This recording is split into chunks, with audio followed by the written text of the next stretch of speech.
I'm Caitlin, and I'm a second-year student at the University of Tennessee College of Medicine. I'm Matt, and I'm a third-year medical student at UT. We're going to tell you about UT's exciting new curriculum. I'll go first. The curriculum has several objectives. It will integrate clinical significance into the basic science concepts during the first 2 years of medical school. As a result, there will be no formal definition between the M1 and M2 curricula. There will still be a summer break between first and second year, which will allow students to pursue research or service abroad, or just kick back and relax. Let's define vertical and horizontal integration. Vertical integration is defined as bringing together basic and clinical science.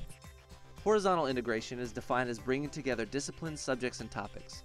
For example, integrating pharmacology, pathophysiology, pathology, and ethics when discussing congestive heart failure.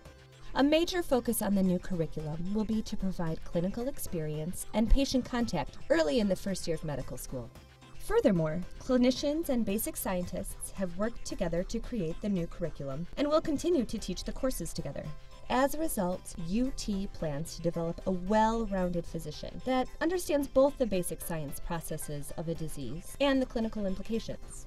There will be an increase in self-directed learning. This means less classroom time, but more responsibility to learn on your own.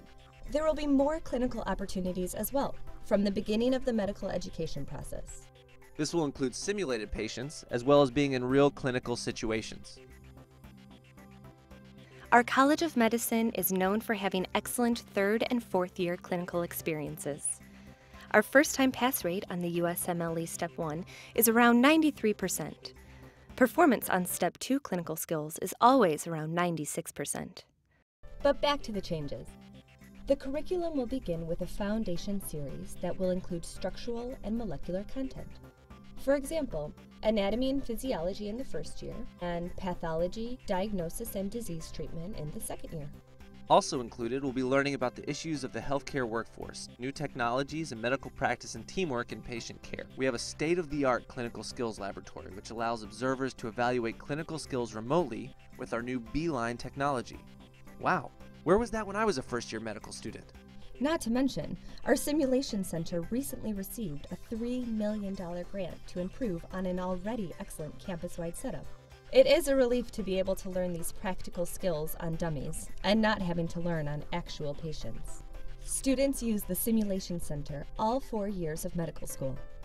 Students get to work closely with the faculty, not only during simulation, but also during CPCs, which stands for Clinical Pathology Conference. Small groups work together through complex cases in order to have you thinking like a physician. In the new curriculum, there will be more CPCs in various courses. For the first 2 years, there is also a course called Principles of Clinical Medicine. Students work with community physicians and participate in small groups learning various topics such as ethics, professionalism, and cultural medicine. There will be more team-based learning. This is a way to truly engage future physicians in their education. TBL's purpose is to use classroom time to apply concepts to real medical cases. You will become accountable for your own learning, and your peers will help you to become a better doctor. Team-based learning has a strong positive impact on medical students' academic performance. Faculty are hard at work developing applications that will be challenging and foster learning. The goal of the new curriculum will be to keep required contact hours to 20 hours a week.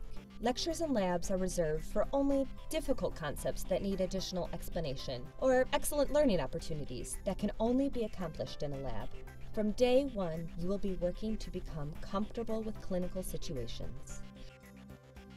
And finally, active learning continues with the use of an audience response system. This is one of my favorite things.